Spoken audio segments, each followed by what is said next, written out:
Bismillahirrahmanirrahim. Alhamdulillahirabbil alamin wa bihi nasta'in. Wassalatu wassalamu ala Rasulillah wa ala alihi wa sahbihi ajma'in. Alhamdulillah, syukur kita pada Allah Subhanahu wa taala telah menyampaikan kita kepada bulan Ramadan, dan hari ini kita telah berpuasa 6 hari, hari yang ke-6. Mudah-mudahan Allah sampaikan ke kita kepada Lailatul Qadar dan seterusnya dikurniakan kita Aidul Fitr, yakni kembali kepada fitrah. Sidang pendengar, bulan Ramadan adalah bulan diturunkan Al-Quran. Syahrul Ramadan alladzi unzila fihi Al-Quran. Pada bulan ini, umat Islam memfokuskan aktiviti mereka pada ibadah, membaca Al-Quran dan tadabbur Al-Quran. Dan sudah pasti bacaan dan tadabbur ini, tadabbur memerhati Al-Quran, merenung kandungan Al-Quran yang dibaca, maka insya-Allah akan memberikan ta'assur, akan memberikan kesan kepada hati tersebut. Dan inilah yang akan saya bincangkan pada hari ini berkaitan kesan pembacaan Al-Quran terhadap jiwa orang-orang yang beriman. Itu dinyatakan oleh Allah Subhanahu wa taala dalam surah Al-Anfal ayat 2 hingga 4. Bismillahirrahmanirrahim. Innamal mu'minuna alladhina idza dzukirallahu wajilat qulubuhum wa idza tuliyat 'alaihim ayatuhu زادتهم إيمانا وعلى ربهم يتوكلون الذين يقيمون الصلاة ومما رزقناهم ينفقون أولئك هم المؤمنون حقا لهم درجات عند ربهم ومغفرة ورزق كريم. Okey, kita lihat di sini tentang orang-orang yang beriman. Apabila mereka membaca Al-Quran, pembacaan tersebut menimbulkan kesan, memberikan satu impak dalam hati mereka. Ta'assur, memberikan kesan dalam hati, dalam jiwa mereka. Innamal mu'minuna alladzina idza dzukirallah. Orang-orang yang mukmin ini, orang yang katakan orang beriman ini, mereka ini apabila disebut nama Allah, gemetar hati mereka. Dan apabila dibaca wa idza tuliyat 'alaihim ayatuhu zadatuhum iman. Dan apabila dibaca ayat Allah, apabila dibaca ayat-ayat Allah, ayat-ayat Allah, bertambah iman mereka. Mana itu kita lihat bagaimana kesan Al-Quran. Bila kita menyebut tentang idza dzukirallahu wajilat qulubuhum, apabila dibaca ayat-ayat Allah, apabila disebut nama Allah, gemetar hati mereka. Hati ini, hati manusia ini, hati orang yang mukmin, apabila disebut nama Allah, dia gemetar. Hati orang mukmin yang bersih akan mendorong dia melakukan perintah Allah dan menjauhi larangan. Gementar tadi kerana bila kita sebut soal gementar, pasti ada dalam hati tadi rasa cemas, rasa takut, rasa bimbang. perasaan itu menimbulkan gemetar tadi. Takut adakah perintah Allah dibuat dengan sebaik-baiknya. Resah dan cemas, takut larangan Allah dilanggar. Sebab peranan manusia ini dijadikan oleh Allah dengan tugas yang begitu besar. Tugas yang begitu berat. Al-Baqarah ayat 30. Bismillahirrahmanirrahim. Di mana Allah menyebutkan, wa idza qala rabbuka lil malaikati inni ja'ilun fil ardi khalifah. Ingatlah ketika Allah berfirman kepada malaikat, aku nak jadikan di muka bumi khalifah, seorang khalifah. Tugas khalifah ini cukup berat. Orang mukmin apabila memikirkan tentang tugas ini, hati mereka gemetar. Adakah aku menjalankan perintah Allah?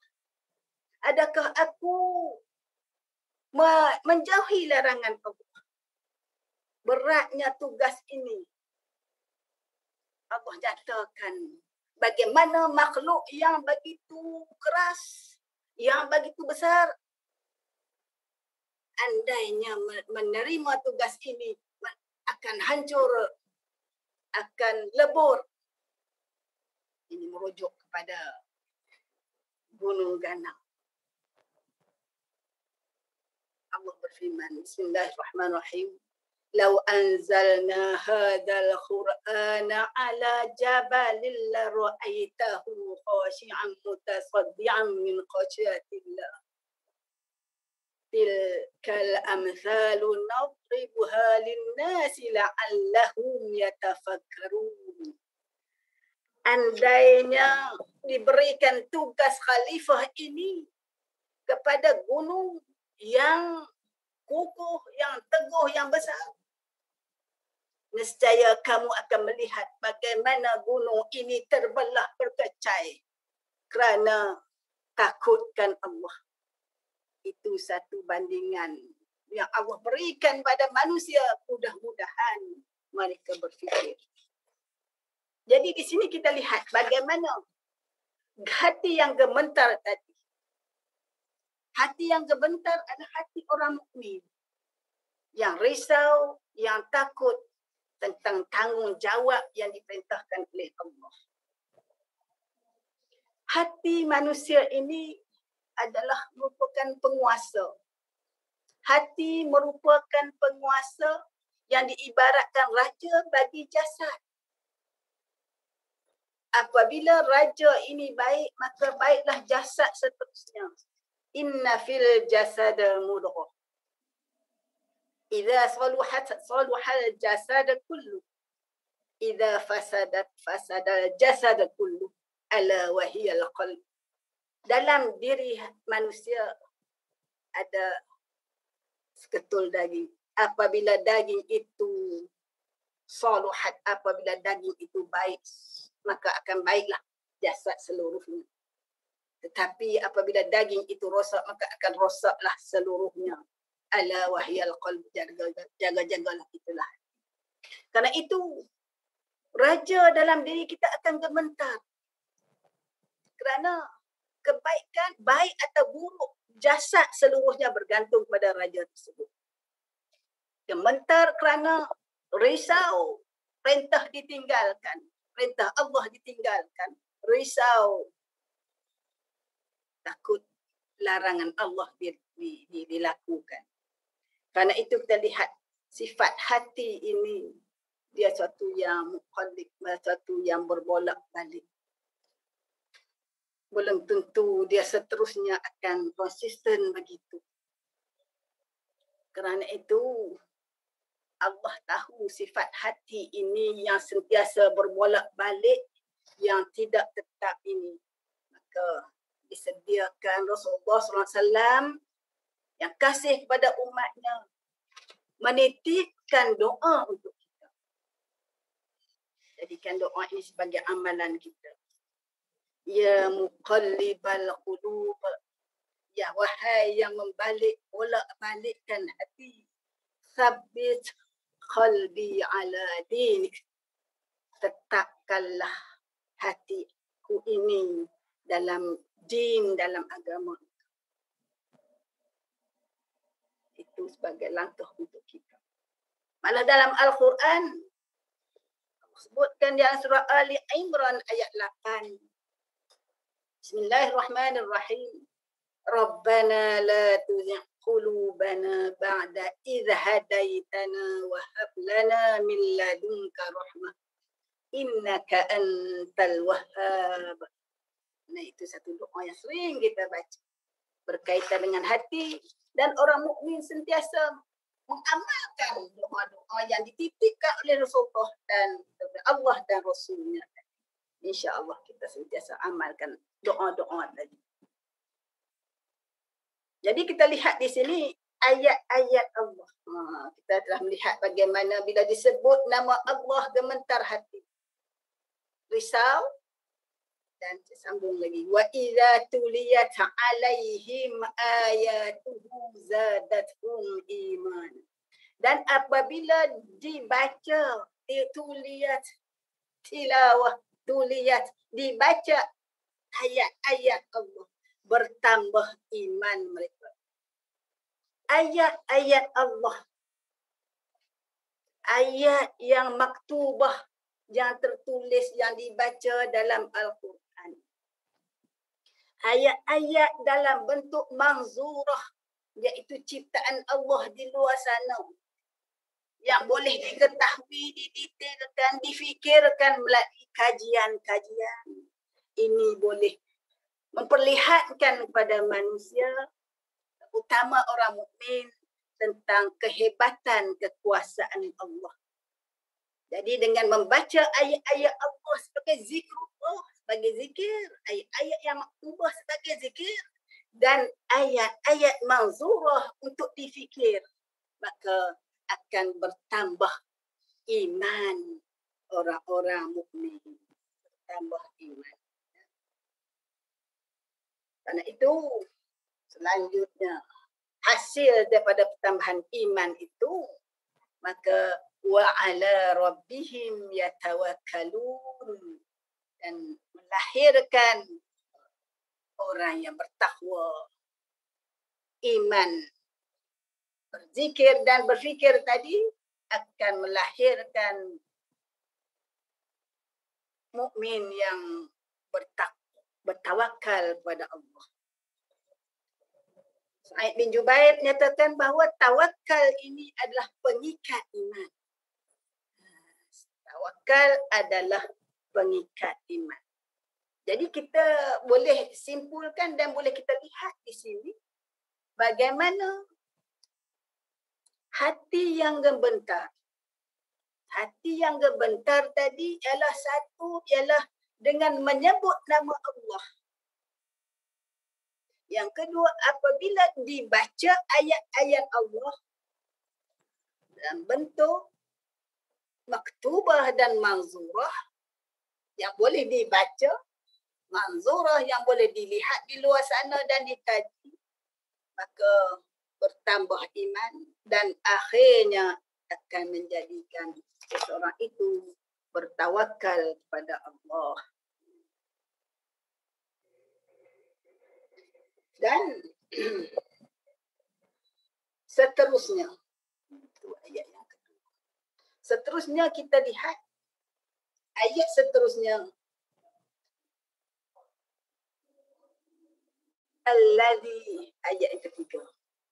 Alladzina yuqimuna as-salata wa mimma razaqnahum yunfiqun. Dan mereka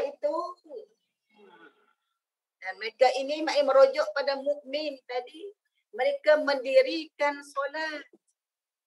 Alladzina yuqimuna as-salat, mereka mendirikan solat. Wa mimma razaqnahum yunfiqun, dan mereka apa yang Allah rezekikan kepada mereka, apa sahaja yang Allah rezekikan kepada mereka, mereka berinfak. Kita lihat pada ayat ini. Menjadi seorang mukmin yang sebenar ini. Menjadi orang mukmin yang sebenar tidak cukup dengan berzikir dan berfikir. Tetapi zikir dan fikir itu, malahan daripada zikir dan fikir itulah menyebabkan ada tindakan susulan.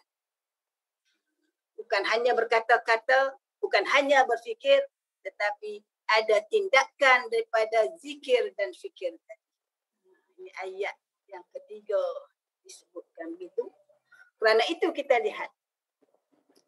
Bila kita cakap tentang zikir itu adalah merupakan, kita cakap tentang ayat yang ketiga tadi. Alladzina yuqimuna shalah. Iaitu mereka ini mendirikan solat. Maknanya dalam konteks hablum minallah. Menjaga hubungan dengan Allah. Wa yuqimuna shalah. Alladzina yuqimuna shalah wa mimma razaqnahum yunfiqun. Dan rezeki yang Allah kurniakan diinfak. Maknanya itu hablum minan nas. Yuqimuna shalah, hablum minallah. Dan wa mimma razaqnahum yunfiqun, iaitu hablum minan nas. Bermakna di sini kita lihat orang-orang mukmin ini dia menjaga dua hubungan. Dua hubungan dia prihatin. Dia tetap menjaga dua hubungan ini, iaitu hubungan dengan Allah dan hubungan sesama manusia. Mukmin yang gemetar tadi akan menjaga dua hubungan. Dia ada tindakannya. Dan dalam satu ayat yang lain, Allah menjelaskan bahawa dua hubungan ini cukup penting. Apabila dua hubungan ini diabaikan, maka satu petanda akan berlaku kehinaan pada diri seorang itu. Bismillahirrahmanirrahim. Duribat alaihimud dillatu aynama thuqifu illa bihablim minallah wa hablim minan nas. Ditimpa kehinaan di mana saja kamu berada, melainkan kamu menjaga hubungan dengan Allah dan hubungan sesama manusia. Mukmin tidak akan ditimpa kehinaan. Andainya diri mereka gemetar disebut nama Allah, andainya mereka sentiasa membaca ayat-ayat Allah, dan andainya mereka di segi tindakan menjaga hubungan dengan Allah dan menjaga hubungan sesama manusia. Jadi kita boleh lihat di sini bagaimana Allah mengajar kita. Mengajar kita tentang bagaimana untuk menjadi seorang insan yang sebenar. Sebab disebutkan tentang mukmin yang sebenar. Tidak lari daripada beberapa perkara utama yang disebutkan tadi. Dan kita boleh tengok di sini dalam konteks hablum minan nas. Dalam konteks hablum minan nas ini, kaitkan tadi dengan wa mimma razaqnahum yunfiqun. Apa-apa sahaja yang dikurniakan oleh Allah, direzekikan oleh Allah kepada mereka, mereka infak. Luas makna infak di sini. Apa sahaja. Dalam konteks madiyah, dalam konteks yang boleh nampak, diinfakkan dalam konteks, dalam arti kata memberikan wakaf, bagi wakaf, khardul hasan, sedekah dan sebagainya. Ini berkaitan soal harta. Apa yang direzekikan, diberikan oleh Allah, dikurniakan oleh Allah dalam bentuk kekuatan, bentuk tenaga, diinfakkan pada jalan Allah. Dalam konteks pemikiran, ilmu, diinfakkan oleh Allah, diinfakkan pada jalan Allah. Maknanya setiap manusia ini diberikan Allah kurniaan. tidak boleh dinafikan sebab manusia Allah ni maha adil. Setiap orang ada kelebihan antara satu sama lain.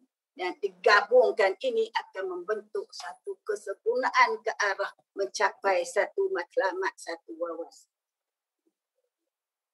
Itu kita lihat bagaimana hakikat yang nyatakan oleh Allah seterusnya dalam ayat yang keempat.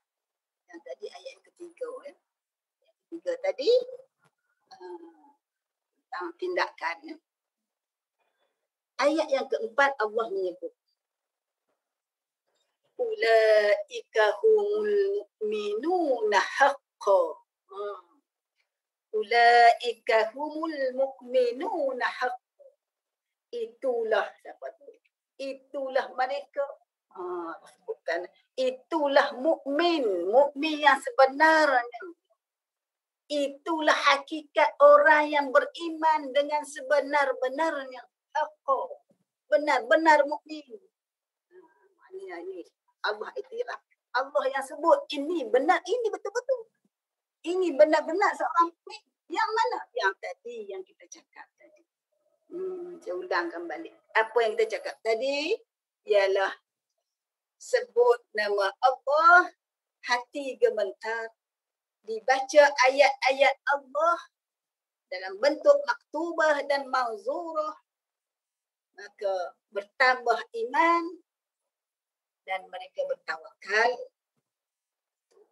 dan diikuti, disusuli dengan tindakan.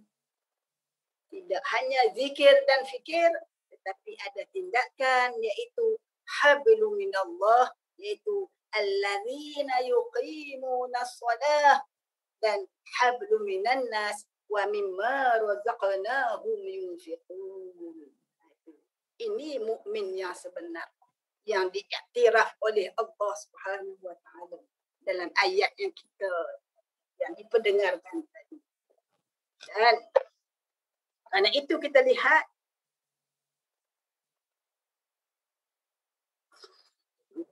zikir dan fikir ini perlu digandingkan bersama.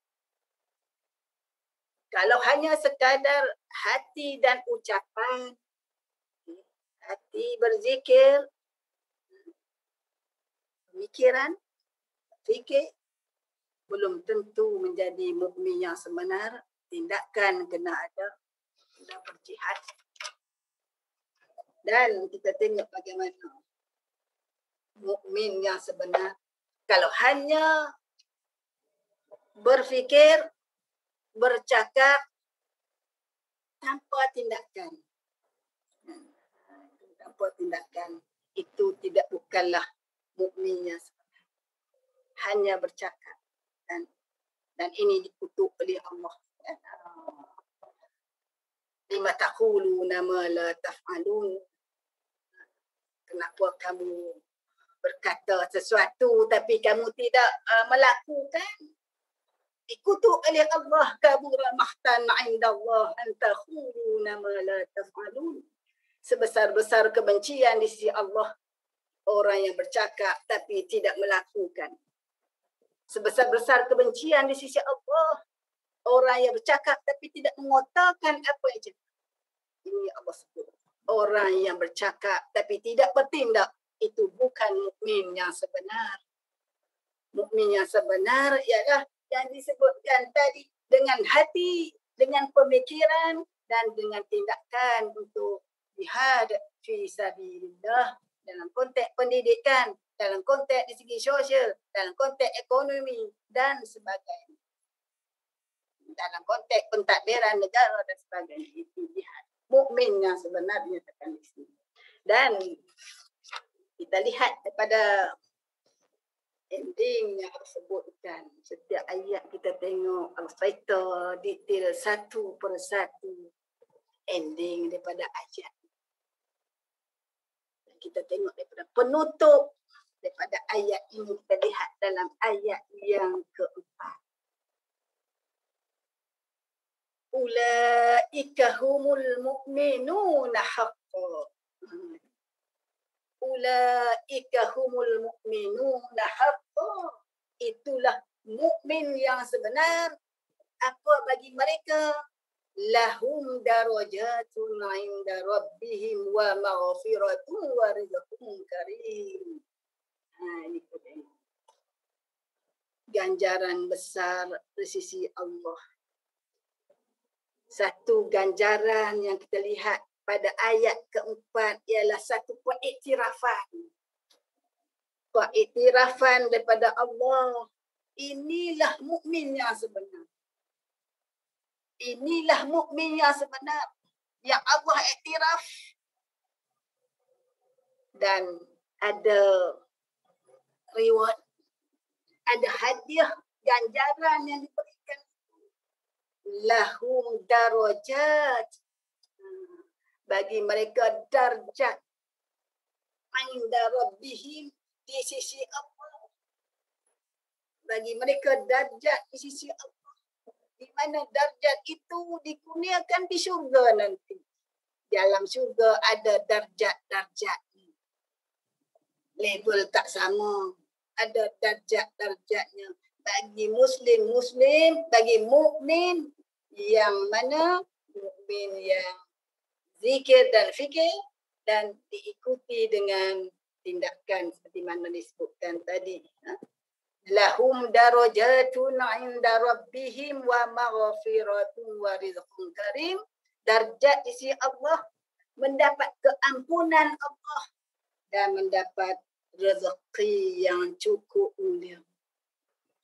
Tidak ada rezeki yang mulia selain daripada yang datang daripada Allah yang Maha Ar-Rahman, yang Maha Ar-Rahim. Tidak ada darjat lain yang paling besar kecuali darjat yang disampaikan oleh ataupun yang diberikan oleh Allah Subhanahu wa taala. Jadi dengan sebab itu kita lihat sama-samalah kita menjadi mukmin seperti mana yang nyatakan oleh Allah dalam surah Al-Anfal. Sama-samalah kita menjadikan Ramadan kita pada tahun ini menjadi Ramadan yang terbaik daripada sebelumnya. Orang mukmin ini, orang mukmin dia sentiasa baik, sentiasa meningkat keimanan. Keimanan itu ialah dengan meyakini dan disusuli dengan tindakan. Jadi itulah kita lihat bagaimana ruh iman itu menjadikan Muslim mukmin berbeza dengan individu, dengan berbeza dengan orang lain. Di mana inilah yang kita nak bawa dan jadikanlah Ramadan ini sebagai satu madrasah, satu tempat, satu ruang masa untuk mendidik diri, mendekatkan diri dengan Allah. Membaca Al-Quran dengan betulkan di segi pembacaan dan dengan tadabbur dan dengan ta'assur. Baca dengan tak cukup hanya sekadar makhraj huruf, tekat hidung dan tekak saja. Bagaimana sebut kha dan bagaimana sebut ha. Bukan itu saja. Bukan itu. Tapi kena macam tu. Kena baca betul.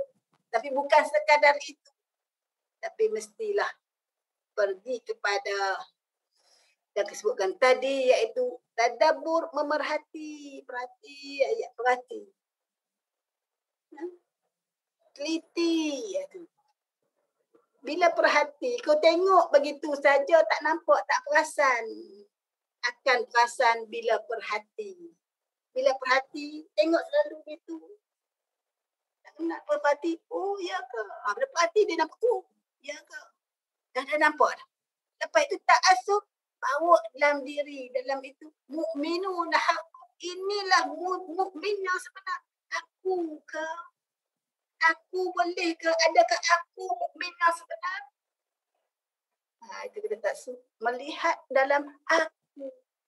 Aku ke? Ni Allah sebut. Inilah mukmin. Dengan darah hati kita. Bila sebut nama Allah ada gemetar. Baca ayat Quran.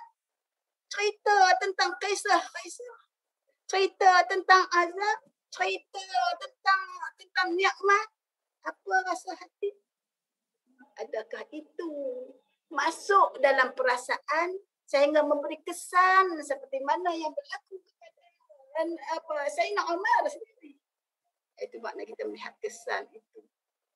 Perasaan takut, teruja, merujuk di muhasabah. Inilah kita melihat mukmin, ulaika humul mu'minuna haqqan, yang disebutkan dalam ayat ini. Alhamdulillah. Mudah-mudahan apa yang secara ringkas yang saya bincangkan tadi dapat memberikan sedikit penambahan ilmu. Mungkin yang sudah sedia ada ini sebagai satu peringatan untuk kita bersama. Ya, fadzakir wa inna dzikra tanfa'ul mu'minin. Ingat-ingatilah kamu kerana ingat-ingati itu memberi faedah kepada orang mukmin. Jadi itulah saja. Minta maaf atas kesalahan, kesilapan. Wabillahi taufiq wal hidayah. Wassalamualaikum warahmatullahi taala wabarakatuh.